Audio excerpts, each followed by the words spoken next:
ఒక రాజు దగ్గర ఒక చిలుక ఉండేది. బంగారంతో చేసిన పంజరం, రోజు మంచి ఆహారం, ఎలాంటి కష్టం లేదు. ఒకరోజు రాజుకి జాలి వేసి దీనికి స్వేచ్ఛ ఇవ్వాలి అనుకున్నాడు. పంజరం తలుపు తెరిచాడు, కానీ చిలుక బయటకు రాలేదు.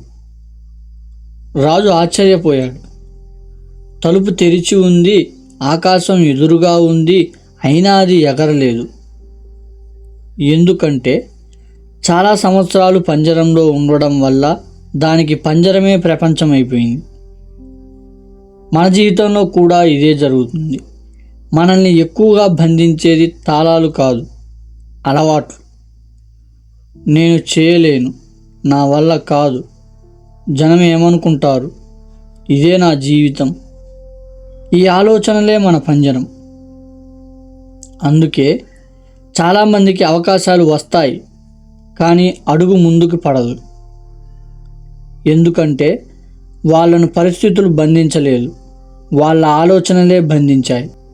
స్వేచ్ఛ అంటే పంజరం తలుపు తెరుచుకోవడం కాదు, తలుపు తెరిచిన తర్వాత ఎగరాలని నిర్ణయించుకోవడం. గుర్తుపెట్టుకో, బయట ఉన్న గోడలు నీ జీవితాన్ని ఆపలేవు, లోపల ఉన్న భయమే ఆపుతుంది. నిజమైన స్వేచ్ఛ ప్రపంచం ఇచ్చేది కాదు, నువ్వు నీ భయాల నుంచి బయటపడిన రోజు అదే నీ మొదటి స్వేచ్ఛ.